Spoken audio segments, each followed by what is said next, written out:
Everybody, what's going on? Welcome to This Week in Mormons. I'm your host, Jeff Openshaw. Thank you, as always, for tuning in for another wonderful episode of our show. It's been a great year so far in 2021, and we're happy to be with you. Please join us at our Facebook page, facebook.com/thisweekinmormons. Follow us on Twitter at @TheRealTwim, and on Instagram, which we post to once a month or so because I'm too lazy to maintain it. And if you haven't subscribed to this show already, we certainly hope you'll do so. I always pitch that, but please hit that subscribe button, whether it's Apple Podcasts, Google Podcasts, Spotify, Stitcher, wherever you get your podcast. We hope you'll take the time to listen in. And I'll give that other pitch I always give. Join our Patreon group.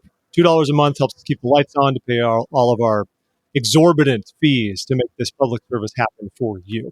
And speaking of public service, I am very excited for our discussion this week. Yes, folks, we're going to get a little political, but in a non-partisan way. So I think you'll appreciate that after you were all tired of me during the election last year. So we're very excited this week to speak with Audrey Martin and Rochelle Price, who are with Project Elect, which is an organization devoted to encouraging and getting Latter-day Saint women to run for public office. I think we're going to have a great discussion about that this week. So, Audrey, Rochelle, welcome. Thank you. Thanks so much for having us.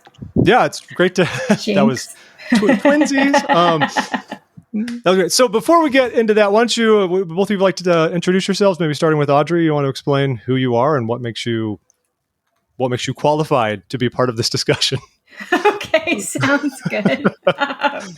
So my name's Audrey Perry Martin. I am a political lawyer by trade. I'm technically the founder of Project Elect, although it's taken the skills and wisdom of many of us to get up and running. I guess I've been in politics for over 15 years, mostly at the national level, and just doing political law, election law, those sorts of things. Cool. And so you spent some time in DC, I assume. Yeah. And what do you do now for day work? What's your jam? I mean, I've looked up your bio, but they don't know. Yeah. The listeners don't know. They don't know. So I work at a law firm. I work somewhat at a think tank every once in a while. I just do election law stuff. I'm really busy during election season, not as much at other times. So that's kind of my day job. And yeah, I lived in DC for a long time, went to law school at Georgetown and cool. Lived there, worked on the Hill afterwards. So you enjoyed lots of politics. You enjoyed that sweet Hill salary, you know, it was incredible. When they show you how to stretch $20,000 a year in Washington, DC. Yes, it's a great job. It's for the experience, right? It is. It's all about the experience. When I first moved here, I looked into some jobs on the Hill and I was just like, I can't even pay my grad school loans if I do this job. It was, anyway. Well, luckily I was right out of law school, so I didn't know any better. That's smart. I should have done the same thing. Mm-hmm. Yeah, I was already jaded by that point. So you're good for you. And Rochelle Price, tell us about yourself. Thank you.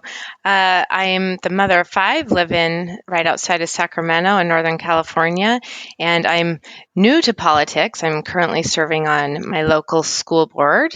I was appointed about 1.5 years ago and then elected in November. So, interesting. So who appointed you was that because there was an abrupt vacancy or what happened with that? Yeah. So there was a vacancy. There was a vacancy and then a very painful process where they interviewed publicly those that were interested in running. There were 9 of us and I was unanimously appointed and then was on the school board for that first year.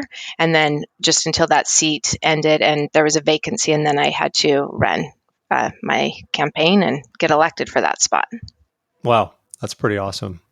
That must have been, I think school board races are fascinating and there's a lot. I mean, obviously there's tons of issues there. And how was it for you? I don't want to digress too much, but school boards are typically nonpartisan, but in my experience, when I've seen other people run, it's like a lot of people officially nonpartisan, but a lot of partisan forces are swelling underneath to try to control everything. Did you have a similar experience to that? Oh, you're saying yes. Yeah. I think especially because it's people's children we're talking about and it really matters to people. And so even though it is a nonpartisan race, people pretty much figure out pretty quickly where you stand on issues. Right. But it does make it interesting because people really care, which is an advantage, which is a benefit, I think, too. Yeah. Well, that's great. Well, congratulations. How long is your term there on the school board? 4 years. Okay. 4 years. So you've got a while to both upset your constituents and then have them forget about it and then reelect you. Hopefully so. Yeah. At least the old Mitt Romney approach to the Senate. That's what it is. So please tell us about Project Elect. I'm assuming the name is a subtle play on words that has a couple double meanings. But tell us about what is it? Why is it? Give me everything. It is right. I mean, the subtle play on words is Project Elect and then : women in public service, and it's the elect women play on words. Right. Yeah. And so we're a non-partisan, nonprofit organization, and our goal is supporting women members of the Church of Jesus Christ of Latter-day Saints as they seek public office, and we gather women of the church and we educate members about how important it is for women to be involved in public service. We recruit women to run for public office, and we're supporting each other and campaigning for and participating in public service. We really believe that church leaders have been pretty clear in calling for more members to engage in political life, including by running for political office. And we've been concerned that the experiences and perspectives of women in faith in particular aren't really being represented in local, state, and national politics. And although there's a lot of different organizations that are out there that are helping women run for office, we're focused specifically on the unique barriers that prevent Latter-day Saint women from seeing themselves as eligible to run for public office. And we feel like there's this deep bench of Latter-day Saint women who are qualified but aren't running. And so we're trying to find these women who often haven't even considered running for public office and encouraging them and supporting them and trying to get them involved. And we help women across the political spectrum. We're a nonpartisan organization. We're not taking sides. And we really want to help people across the spectrum. So, well, you mentioned barriers. Like, what barriers are there for especially Latter-day Saint women in public office, especially, and are there any unique ones, unique to our faith community? I think there are. It seems like most women members of the church just haven't even considered political service as something they could do. Most of the time when I ask a Latter-day Saint woman if she'd consider running for office, she says something like, "Oh, I could never," or, maybe my husband would run, which drives me crazy, right? And we know that these sisters aren't staying out of politics because they don't want to do service. Most of them are, they serve at home, at church, in their communities, in their kids' schools, in their workplaces. They have really full and busy lives. But I really think our faith community could do a much better job of encouraging these women to run, as well as being supportive to them when they do run. And our culture kind of needs to change a little bit for that to work, right? This has to be valued, like serving in Relief Society or primary is valued. And right now, I feel like running for public office is maybe tepidly tolerated. And, we need to support women who are making this decision to run, contribute to their campaigns, volunteer on their campaigns, watch their kids while they go to meetings, and really embrace the fact that they're making a sacrifice for the community in their political service, and come together as a community to support them while they do that. And I think Rochelle had some experiences while she was running where the community did kind of come together and support her, where, our stake and faith community, Rochelle and I are in the same stake, kind of came together and supported her. And I don't know if she feels the same way about that, but I definitely saw some of that going on when she ran. Do you want to speak to that, Rochelle? What was your experience like? Yeah, it was amazing, actually. I felt so much support at the end of my campaign. I remember the night of the election, win or lose, I felt so blessed by those people that had really rallied to support me. That included Audrey. I'm just going to give you a shout out of why I got involved in the first place. In a few months before the election had a lot of questions. And I actually think this is one of the barriers that as LDS women we face, that we are generally not educated in this area of how to fundraise and how to run a campaign and how to get endorsements and write a candidate statement and all of these things. And it actually can just be really overwhelming. And I remembered that Audrey had some political experience. I wasn't even sure of the specifics, but I called her one day and said, "Hey, can you brainstorm with me?" And she really said exactly what I needed to hear and shared with me some specifics that made it feel like it was doable for me. And it really was, it turned the corner in my confidence about being able to run a campaign and how I was going to succeed at doing that. And so I think that there's actually women, even if they're not involved in politics, there are women all over. And as members of the church, we can definitely do a better job, like what Audrey said, at supporting each other and encouraging each other.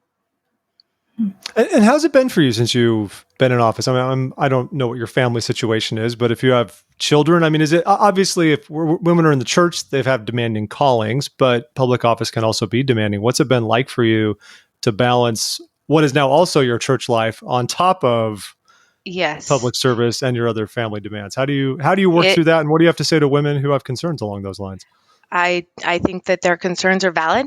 I think that there's a time and a season for everyone. And I think it's tricky because I have 5 kids and 4 of them are still in school. One has already graduated. And it was, especially with school board, it's a really great time in a woman's life to be involved because they have the networking and the relationships with the school, and they're really deeply involved in what the issues are that are facing schools. Mm-hmm. And yet I get it because it's also a hard time to balance a young family and the demands that come from that. But I also, even though it's been hard, it has been so rewarding, and it's really, it helps me feel like I am making a difference because I'm spending that time on things that really are important and matter most for my family right now. But for sure, those concerns are valid. For sure, it's something we've got to be prayerful about, the right season and the right level of involvement. And we've got some resources and some things that we're working on in Project Elect to help women see what some different options are about how they can get involved. And I think that just finding the right fit for the right season is really important to consider. Mm-hmm. Absolutely. Was your campaign, because Project Elect, by the way, everyone, is not super old. You went official about, what, late April of 2021? Yeah, mid-April. Mid-April. Of this year, yes. Only a month or so old. Yeah. Well, I was trying to keep this evergreen content by not dating it, only a month. Yeah. No, but did Rochelle's campaign play any role into the discussions to create Project Elect, or Audrey, was this already a train that was moving and it was just a matter of absolutely. What happened with Rochelle's campaign had a place for it. So I'd been really frustrated with politics and partisanship for years. I worked literally we were talking about when I worked on the Hill, my first boss, while I was working there, got stripped of his committee appointment and then went to prison while I was there. I found out later, like, my coworkers had been wired the whole time I'd been working with them. Oh, wow. It was like the big lobbying scandal of the day. And I kept working in politics. I worked for the Romney campaign. I worked for McCain after Romney lost. I helped run a gubernatorial campaign in California. I worked for Romney again in 2012 when he ran again. And in between and before and after, I worked at political law firms and represented like countless politicians, candidates, billionaires, corporations, ran election day programs in battleground states. And campaign lawyers know all the dirt, right? We clean up all the messes, and it really wears on you. And every election cycle, I got more and more cynical. And I did work for some really great candidates and office holders and people I admire, but there were a lot of awful ones too. And they all had one thing in common. They were all men. Every candidate I've worked with, and I've worked with scores of them, has been a man. And that we are the gentler sex. It's true. Yes, of course. But there just weren't enough women in like the higher levels of politics. And I was too often the only one in the room, at least in Republican politics where I was working. The Republicans aren't known for being great on that. And I got fed up and wanted to be doing something else. And so I just kept praying about what I should be doing and how I could use these years of political experience to actually do some good in the world. And the answer I kept getting over and over was be patient, which was hard for me because I'm not very patient. But one day, this woman in my state called me and she told me they were having some problems with the school board and she wanted my political advice on what to do. And I hate to say it, but I totally brushed her off. My cynicism came out. I told her they weren't going to listen to her. There's too much red tape. I gave her all my cynical reasons why this wouldn't work and just told her to give up. But she didn't listen to me, thankfully. And she gathered all these Latter-day Saint women together and they chipped in their skills and resources to lobby the school board to get the changes they wanted. And what started out with just a few women members grew and grew. They brought in other faith and community groups and ended up turning into an incredible grassroots campaign that would have cost thousands of dollars in the political world. And they put this together with no money, no political experience, and it really blew me away how effective they were able to be. And then as a result of that, they elected 2 Latter-day Saint women to the school board, and Rochelle was one of those women. And it was right before the pandemic started. And it was just such a blessing to have these women on the school board at that time, when public education was one of the most heated and debated things in the country. And the women handled it so well. Rochelle and this other woman, they were so thoughtful and engaged, and they were really invested in the schools, whereas the school board members who had been there before had kind of checked out. They'd been there forever. And it was just so amazing to have them there. And so one day during the whole process, I was sitting in the school board meeting to support them. And the answer to my years of prayers came like this bolt of lightning. I known that these women were competent and talented and amazing, but to see them put their efforts into the political sphere, it became so clear to me what an incredible impact for good Latter-day Saint women could have in the political community. And so I knew what I was supposed to do. I needed to start this organization to help elect Latter-day Saint women. And so that's kind of how Project Elect was born. So Rochelle was really my inspiration for it. You're patient zero, Rochelle. You should be. She is. She absolutely is. I don't know about that. Audrey's pretty amazing. Well, I'm curious about, so how do you go about that? How does this process work? I mean, I'm sure there might be some people who are nominated. How do you target, for lack of a better expression, how do you target women and find women who you would want to run for public office? So this has been kind of the amazing part of starting this organization. People have just been coming to us, and it's been incredible to see. So we're really focused on giving women the opportunity to kind of come together and help each other more than we're serving as like their campaign consultants or advisors. And we feel that if we bring them together, they'll be well equipped to help each other, just like the women in my community did. And so we're set up to give women the opportunity to recruit and mentor and volunteer and support each other as they're seeking public office. So our website has all these resources to help members of the church support and encourage women in taking seriously their opportunities for public service. And we've got this incredible mentorship program that we're building, and we are still building it. But it's one of the biggest difficulties, like Rochelle was saying, that women have in getting into campaigns and running for office. Is they just don't know where to start or have an understanding of how it even works. And so having a mentor guide them through the process makes a huge difference. So we connect these women who are considering running for office with a woman who has run for and held office before. And it's been so exciting because so many women who are office holders, who are on the school board or city council or a mayor or in the state legislature, have approached us and asked to help. Wow. And they're so excited that this organization exists and about the work we're doing. And a few of them have said, I wanted to start an organization like this. And it's been amazing to talk to them and hear their stories and to set them up with Project Elect, and to let them pass their wisdom and experience and their passion on to these other women. I also think we've got something really unique on our website in that we have a place where you can send a woman a certificate that you respect and admire. And often the conversations that I've had with people that are running for public office or I've started down that, it's because someone asked them. Somebody came to them and thought highly enough of them to say, hey, would you ever consider running for city council? Hey, you're really great at this and you make such a contribution in this area. And it doesn't always have to be public office. We really appreciate what you do, on the baseball team, right? As the team mom, whatever. But when we ask someone, suddenly maybe something that was a stirring that you had inside, it's like, maybe, right? Maybe I would be good at it. And that gives people a little bit of a boost. And so we do have something really fun on our website where you can send these women that you admire and respect and know would do a great job and email them a certificate. And it's an invitation for them. Mm-hmm. That's cool. And I agree. I think many probably wouldn't have considered this in the first place, but sometimes all we need is the nudge. Yeah, right. To get an idea. A nugget, a seed, if you will, an Alma 32.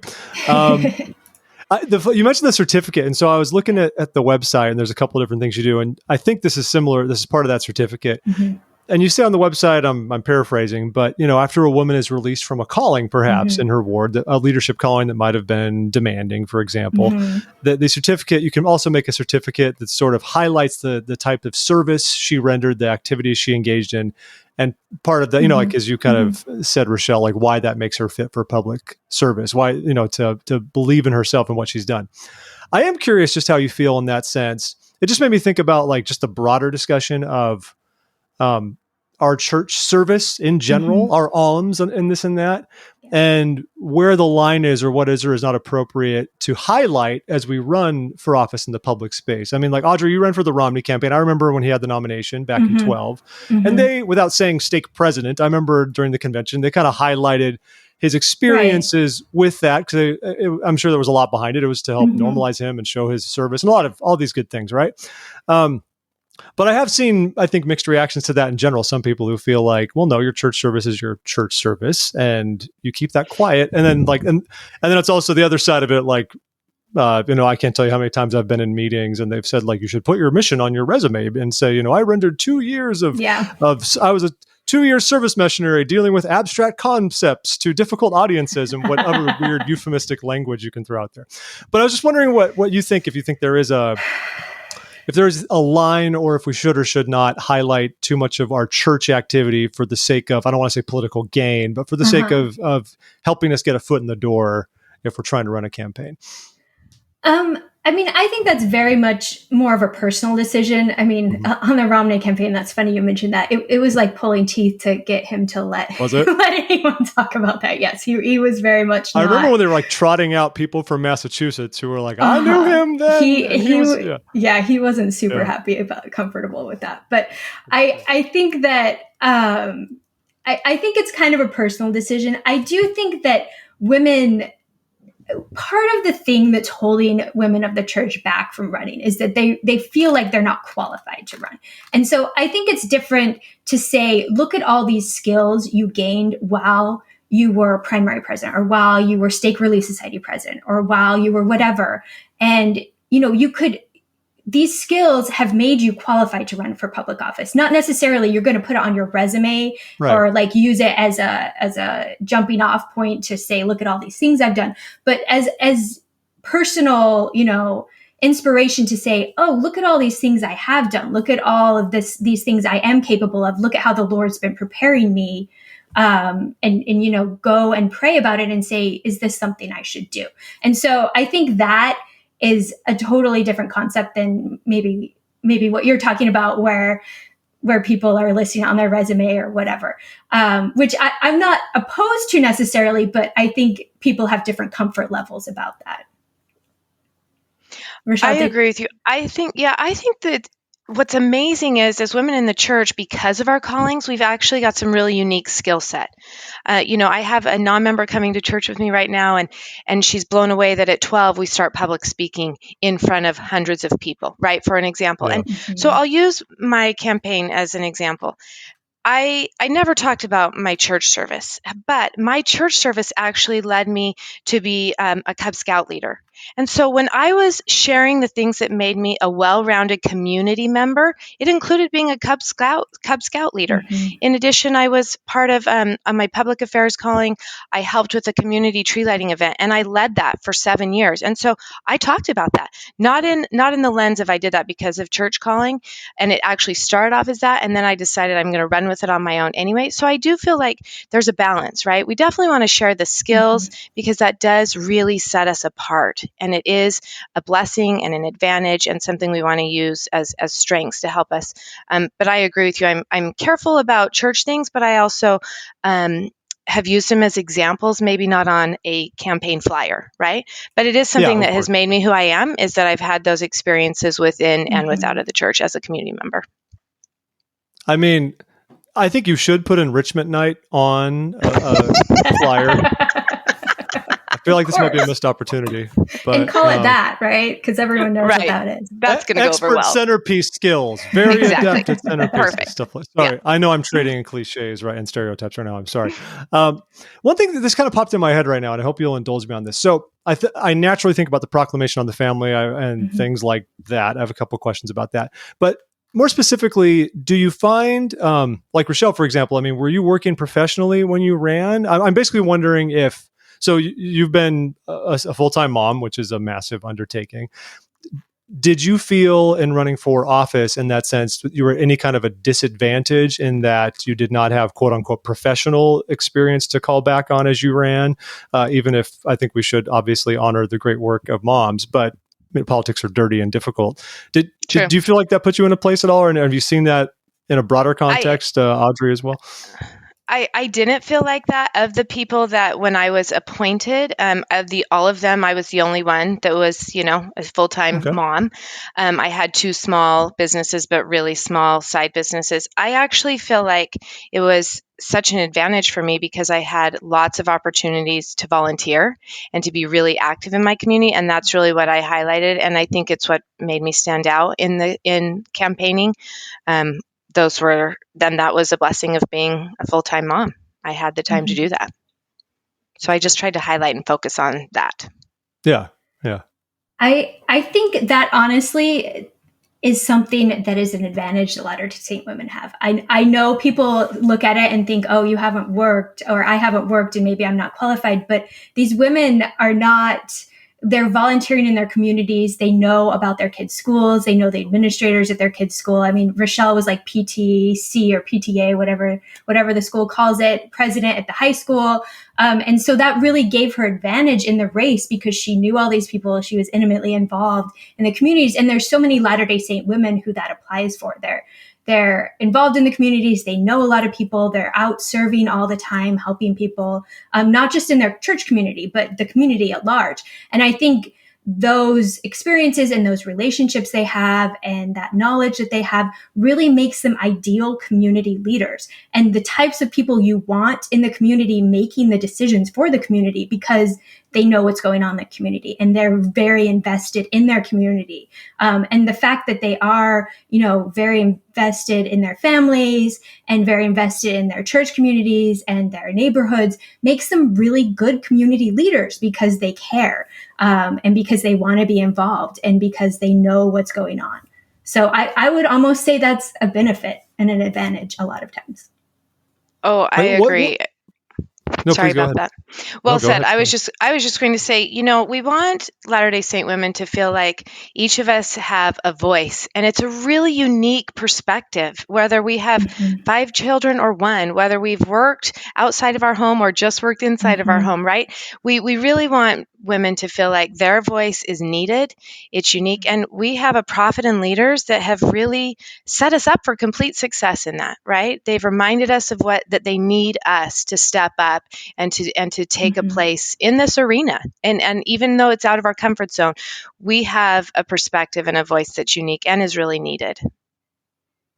I appreciate that. Do you ever feel like, I mentioned the Proclamation on the Family, do you feel like there's ever pushback from folks who think that, like if we're being very literal in our interpretations of the Proclamation, that, where I'm getting at right here, the classic paragraph, the man to be the provider and you should be nurturing. And I'm sure we can define what nurturing means. I think the fact that you're on the school board is nurturing a lot of kids that are not just your own. But I think we do have a lot of literalists in our faith, even though I think the Proclamation is, of course, more of a guide. It's like the old Pirates movie, right? It's more of a set of guidelines, not the code, right?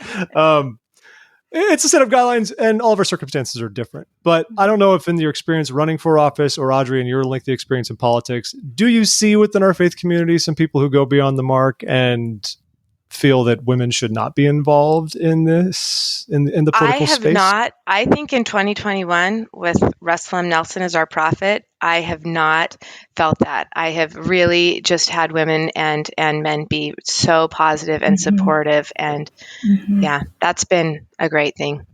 Yeah, I was expecting a little pushback on this, but we haven't gotten any this far. And I feel like people are really ready for this. It feels like it's time. And I also feel like we literally have church leaders telling us differently. Like President Ballard's talk in recent, I think 2018, he said, church members, men and women, should not hesitate if they desire to run for public office, And so I think that kind of directly contradicts that interpretation. And so things like that help. And then Latter-day Saint women have, since the beginning of church history, been involved in politics. And I think that's been talked about a lot more recently. And the first female state senator, Martha Hughes Cannon, was from Utah. And so I think I'd also point out that if you run for local office, you're not suddenly a lifelong politician. You can serve a term or 2 and then recruit someone to take your place. And maybe you do that in a season of life when you don't have kids in your house or your kids are older. And like what you said, like Rochelle being on the school board, she is nurturing a lot of children. She is having a very obvious impact on people's everyday lives. And I think people have a better appreciation for the importance of local government after this COVID year. Where you live, the decisions your local government was making was having very real, obvious impacts on people's everyday lives. And the curriculum your school board chooses, or if they're spending their money unwisely, that's absolutely going to impact your kids. And so I think that just hasn't been a big deal for us. That's good. I think that's good to hear. I think we've evolved quite a bit in the past number of years. And there's great things to celebrate, like especially in our faith community, man. Last year we saw, the 100th anniversary of suffrage, and there's a great history in Utah, for example, of being first in what was the official thing? It was the first, not the first state. It was the first vote cast. The first vote cast is what it was. Yes, because Wyoming got the vote first, but the first election was in Utah. Right. We had, I don't know if you know Nyland McBain, but we had her on she wrote a whole book about she's fantastic. Yes. She's fantastic. So anyways, listeners, if you haven't heard that interview, go back and find that one. That was a good interview last year. Nyland's awesome. We've had her on a couple of times. So you have a threefold mission similar to what the church has had at one point in time before we added on that fourth pillar of helping the poor. But you had you're saying we need a fourth. That's up to you. That's up to you. Everyone's adding fourth tiers nowadays. I only recently learned Chick-fil-A added a fourth tier of reward status. Wow. Yeah, I know. Seriously. That's big. I should know that. Yes. So Rochelle, this was very recent. I was a Red member for a long time until the pandemic because, right? Yes. Two of my oldest two kids have worked for Chick-fil-A. I mean, I definitely have status, but I don't know if I knew about the fourth tier. Now there's a signature tier where you get even more points. Signature. It sounds like a trim level of an SUV, but here we are. My new goal. Perfect signature. Thank you. Anyway, so your mission is, of course, first to educate members of the church about the importance of women's involvement in public service. Second, encourage and recruit women to run for public service. We've talked about that. And third, support each other in campaigning. I'd like to know that first point a little bit more. I think we've talked about the other two. Like, what do you do specifically to educate members of the church? We've alluded to some of it already, but what programmatic options do you have there to help educate us to be more accepting of this idea, to be more supportive, to understand the value of women in public service, particularly from our faith? Well, being on your podcast is part of it. I really think that one of the big reasons more Latter-day Saint women aren't running for public office is because we as a faith community haven't yet encouraged them or really emphasized supporting them in making that kind of service sacrifice. And education is key of the whole church population is key in that. And we've talked about how, the prophets and apostles have said over and over again, we need to get involved in our communities. We need to be serving in our communities, active in public affairs, educated about politics. We need to be informed voters. And at Project Elect, we've been reading through church talks and church magazine articles, looking for quotes from church leaders about public service. And there are so many of them, from early church history to President Oaks's talk last conference. This is something we've been told over and over again that we need to be doing. And yet it seems like members, especially women, just kind of overlook this. I mean, it's even in the church handbook, right? It says like church members are encouraged to consider serving in elected or appointed public offices or something like that. Yeah, it doesn't say church men. It says church members. Right, exactly. And, President Zook's talk was fantastic for us because he gave this talk and then we launched and it was like perfect timing. But so we're trying to do everything we can to reach out to Latter-day Saint media sources to talk about these things, to bring up all the times our leaders have called the saints to be involved in public affairs, to run for office, to be informed. And we really want to meet Latter-day Saint women where they're at and tell them, you're qualified to run right now. You're needed in your community. The decisions you're going to make as a community leader will have real impact on your family and church community, and they need you to run.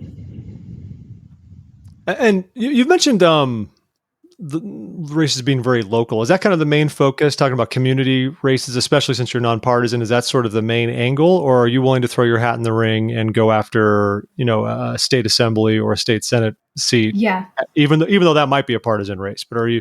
Yeah. We're not exclusively doing nonpartisan races. No, I mean, we're focused on local races, especially as we're just starting out, because that's where the bench is from, right? You have to have a strong local office holder bench so that those people can move up to higher offices. So that's where we're really focusing. But hopefully the goal is to do higher offices as we build that bench of Latter-day Saint women. And I guess you haven't done that part of it yet, partisan offices, but you're going to great lengths to be nonpartisan. I think that's admirable and good. I know that even a lot of your members professionally probably have had partisan related jobs. I mean, you worked for the Romney campaign, for example. You've done things. There's partisan sides of things, sure. Right. So I guess what I'm curious about is how difficult is it to maintain a nonpartisan stance? This is a lot of hypothetical, but let's say in theory, okay, Audrey, I'm just going to pick on you since we know that you've done Republican stuff, so bear with me. But let's say you find a very capable LDS woman who's ready to run for office. She checks all the boxes for the kind of work you want to do within Project Elect, but she happens to be a Democrat and she's going after what could be a vulnerable seat for a Republican. How do you, especially as someone who is a Republican and you believe in Republican values and probably want to see those values succeed, how do you reconcile that or prioritize if it comes to that, helping one of your own within Project Elect, but who might share political views in a partisan seat that you perhaps do not share? I'm so glad you asked this question because I think it's really important. I have pretty strong feelings about Project Elect remaining politically neutral. And, like you pointed out, I've worked in partisan politics for most of my career, and we have board members from both sides of the aisle. And a lot of us do have partisan J jobs because politics is partisan business. But we want to be as balanced as we can be. We're, actively recruiting to be balanced. And we're really committed to being an organization that Latter-day Saint women of any political persuasion feel safe and welcome coming to for help. And I think that's where the gathering portion of our mission comes into play. So I don't necessarily have to be the one helping a Democratic candidate. We're recruiting Democratic mentors. We're recruiting Democratic volunteers. And so I can take a Democratic candidate that comes to us and give her resources that want to help her because we have women who are willing to help her, who do believe in what she believes in.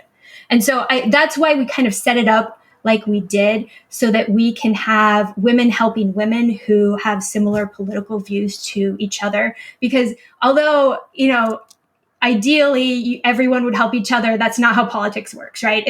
That's just not the reality. So the way we're set up, we hope that we can get women working together to help each other so that we don't have as difficult of conflicts as you're pointing out.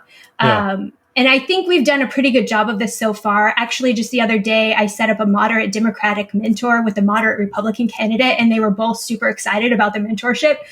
So I'm hopeful Project Elect can be as much of a partisan bickering free zone as possible, because we definitely need those these days. Just a little bit. I mean, just a little. I'm reminded of Jeff Flake used to do these road trips with a Democratic senator. I forgot who it was, but it was this do you remember that or not?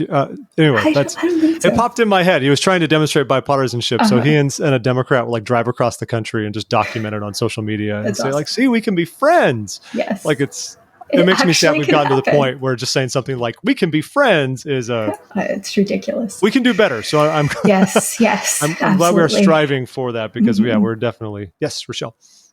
And I think that's such a great point for these Latter-day Saint women to be examples for their own kids and their own families and ward members about civil discourse and how we deal with disagreements and conflict. And it's just a really hands-on way to teach our children. And there's been many people that have said, you're so lucky, and I know Audrey has just daughters too, that your girls are watching you do this, right? So another reason for a Latter-day Saint women to throw her hat in and be willing. We need it. Absolutely. We do need it. It's a bit of a pivot, but do you target women or look for women of a particular age group, or at least of having kids of a particular age? Like I could see, I'm sure, Rochelle, it's been something for you to still have a lot of kids in school, but I don't think your kids are in diapers or anything. No, my youngest is 12. Like, is there a cutoff, so to speak? I could see running for office being significantly more challenging for a woman who might have, very, very young kids that still need to be potty trained or learn how not to choke on things and all kinds of stuff like that. Is that a consideration where you would kind of kindly decline, or is it just an open forum and whoever's best is best? So we don't target any specific age group of women, but certainly, it's understandable that women at certain seasons of their lives are probably more likely to have the space and time to run for office. One thing that we're working on, Rochelle and I are working on actually right now, is trying to get women on their city or county boards and commissions, which is a pretty low time commitment and something maybe you could do when your kids are younger, and just to be involved in politics, start networking in politics and in your local communities. And then maybe start thinking about a run for office when it's your season to run for office. And I'm not planning on trying to push somebody to run for office when they've got kids in diapers. That's not our goal. Because thinking of my own life, I definitely could not have done that and wouldn't have considered it. But, once you're in a season where you feel like you could do it, I hope that women will consider it. And I love the concept of seasons because it means that although at some point of my life, maybe something seems impossible, in the next season, it could be achievable. And I hope that women will look at public service through that lens. And even if they can't manage it right now, to keep it in their minds for the future. Yeah, because here, Audrey and I had a phone call this morning with a grandma who said, I'm kind of thinking about running, right? Mm-hmm. She's raised her kids and she has the time and she felt like she could do it. Yeah. So it's different for everybody, but there definitely are opportunities and, like you said, times and seasons. Mm-hmm. And obviously, you're both based in California. Are you getting contacted from people all around the country? And when you're in a sort of a nascent organization like this, how is that logistically? If you're both in, obviously, it's not just the two of you, but it's a big country, and obviously, I think we're all also very used to Zooming for many mm-hmm. things in this day and age. So perhaps it's the right time. But is it overwhelming in that sense? Do you feel like you're successfully marshaling the resources to meet the demand? We're definitely doing our best at this point. I don't think the geographical limitations are that bad right now, just because, like you said, everyone's used to just hopping on Zoom. So that hasn't really been an issue. And we do have board members. I mean, we've got board members in DC. We've got board members in, Western states. So that hasn't really been an issue necessarily. But it's been, it is fun to have people from different states contact us and want to run, like states that you wouldn't think of, like Arkansas or Kentucky, mm-hmm. and to try and help them. And it's harder in the states where there is a smaller Latter-day Saint population to, find them a mentor and figure it out. But we're definitely working on it. And I think as our organization grows and as we're around more and people hear about us, I think it'll be easier because we'll have a better database of mentors to connect people to. And I've connected mentors with people outside of their state because I think that can still be helpful, even though they might not know the exact details of exactly how to run for office in that state. They can still help with things like fundraising or, just the basic requirements and time commitments and issues that it takes to run for office. So. And I think that's an advantage. We've got I think it's an advantage. We've got some states with deeper benches, right, that we can draw from. And they can help, some of these states that maybe there's lower numbers, but we want to get those started everywhere across the country. Mm-hmm. And sort of speaking of those benches, that's what I was going to ask. Is there any data to support, is there any idea that how a female representation is, not just Latter-day Saint female representation, but just female representation in state governments, local governments?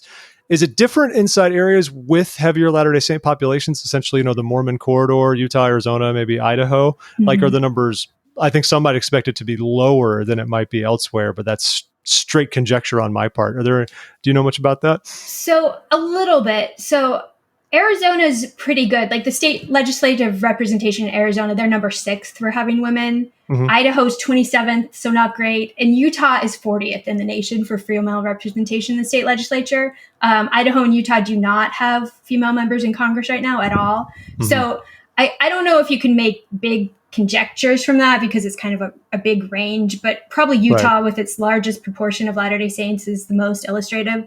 And 40th in the nation is pretty abysmal for the especially state that had the first. When Nevada is isn't Nevada one of the highest? Nevada's number one. Yeah. And so, that's pretty bad. We had the first female state senator and now we're 40th, right? So we definitely have room for improvement.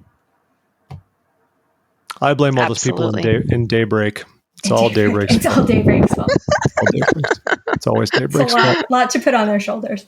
Well, Daybreak can handle it, though. It's the land that we're designed to inherit. It's Daybreak. It's beautiful. So one thing I would love for you to tell us about this. So on your website, one of the things you have a page for church leaders, what church leaders can do. And one of the things you encourage church leaders to do is read a letter from the pulpit.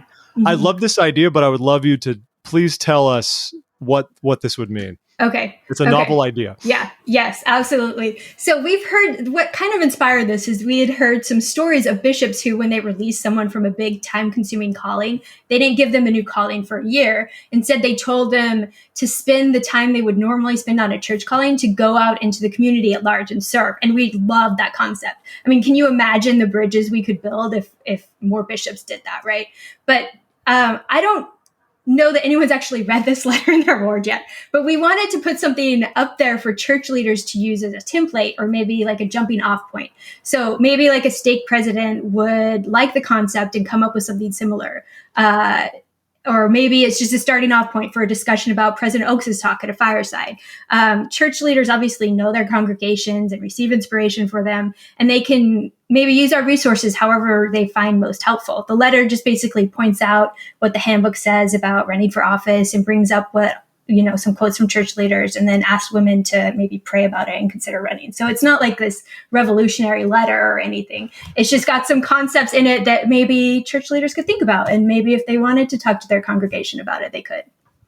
And this was fun because as I read through this paragraph, you've said you could do it in a lot of different settings. Obviously, in my mind, I saw just like the bishop stepping up in January and being like, as they read letters from Salt Lake or whatever else that comes down, and saying, brothers and sisters, especially sisters, I want you to think about whether it's time for you to run for political office, which would be, if you went to church and someone did that, you'd be like, what ward am I in? This is something else. Yes. But I actually reached out to a buddy of mine who's been a bishop and he's been in the stake presidency. And I wanted to verify with him. I said, can bishops read whatever they want from the pulpit, or does it have to be an official communique from the church? And he was like, you can pretty much do whatever you want. I mean, obviously, if you're going off the rails, you'll get in trouble. But good to know.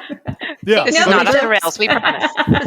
Yeah, exactly. But I think this would be so refreshing to just go and be reminded, and specifically have counsel to those sisters in the ward to encourage them just to consider, is this something you should do? And everyone, obviously, municipalities and political organizations are different in every state we live in. Like I live in Virginia, which has no cities, which is a very bizarre thing, but that's how we are here. Which I feel like does kind of narrow the scope of the things you can do, because you can't just run for city council because it doesn't exist. You have to get on the county board of supervisors, as your first step. So I love the idea of the letter. That is just a little. Okay. We like it too. I think it's very interesting. And you did answer my other question. I was wondering, has anyone done this yet? Is this a thing? But you said, as far as you're aware, not yet. You don't know. We should. You should find a way to track that. I don't know how you would, but we need documentation of this. That would be awesome. That would be great. Yes. It would be awesome. Well, this has been a really great discussion for me. I'm a huge believer in the importance of women just in our church in general, but in enabling and empowering women to chase after great opportunities and to participate in the world and in the community, and that we shouldn't try to sweep them under the rug, or as we said earlier in this discussion, oh, my husband will do it. We've got to get away from that mentality, because the sisters in our church have incredible things to offer the world around us, and we can learn a lot from them. I mean, I'm very fortunate. I was raised by a single mom who was a dynamo and was a political pollster, and wow, and it was great. And I'm super, super thankful for the things she did and the things she taught me. And I think that's probably why I am the way I am. So I appreciate a great deal about what the two of you are doing, as well as the many other individuals involved in Project Elect, to encourage the women of our faith to look beyond what might be sort of the obvious path and consider something greater, something even more impactful than that. Anything else that I failed to ask you that you want to pitch before we go, Audrey or Rochelle? I would just direct people to our website, because we have all kinds of great things. It's projectelectwomen.org. I just know so many women. I was having a conversation with a woman the other day who she was, thinking about going back to work, and she had a lot of the same concerns I think that women who are anxious about running for office have. And I got on my soapbox and I listed all the things she'd done while raising her kids, and told her, you have all these skills and leadership qualities and this maturity, grace, and understanding from being a mom. How are these not valuable? How can you say you're not qualified? And I was looking at her thinking anyone would be lucky to hire her. She would make a great public public office her. She's got office holder. She's got leadership abilities coming out of her ears. And this is the case with so many Latter-day Saint women. They just undervalue their skills and abilities. And there's this saying that's permeated women in politics commentary that women need to be asked to run for political office 7 times to make the decision to run. And I don't know if you can scientifically prove that or not, but in my experience, it kind of rings true. But I think if most women need to be asked 7 times, Latter-day Saint women might need to be asked twice that many times. And so I feel like we need to be constantly asking women members of our church to run for office, like all the time. Ask them constantly. And, go to our website, send them an email through our website, generate this certificate and send it to them, and just really encourage the great women in your life to run for office. There we go. Thank you. Rochelle, any parting words as the only office holder among us? Yeah, I will just add that there is no growth in the comfort zone and no comfort in the growth zone, right? This is outside of, I would guess, most people, but for sure I'll just speak for myself. This is outside of my comfort zone, and it has been humbling, and it has brought me to my knees. But I have had such an amazing experience really trying to contribute. I love a quote of President Benson where he said, "We're not a church of organized sitters. We are a church of organized workers." And there's work to be done, and there's a whole lot of need around us. And as we look for those opportunities, I think that we'll definitely find that Heavenly Father blesses us and He magnifies us. And I've seen it in my own life, and I know it's possible for all LDS women. Thank you. So the organization is Project Elect, Women in Public Service, devoted to getting Latter-day Saint women to run for public office. Audrey Martin and Rochelle Price, thank you very much for taking the time to talk with me this week. I've thoroughly enjoyed this. It's very nice of you to sit down with me. Thank you. Thank you. It's been great. Great. And everyone, thank you very much for taking the time to listen this week. We hope you'll join us again next week, where we have either an interview or cover the news. We never know. It's just a big mystery all the time. But we appreciate you being a part of the This Week in Mormons family. And until then, we'll talk to you in another week. Until then, be well, be holy, and be happy. Bye-bye.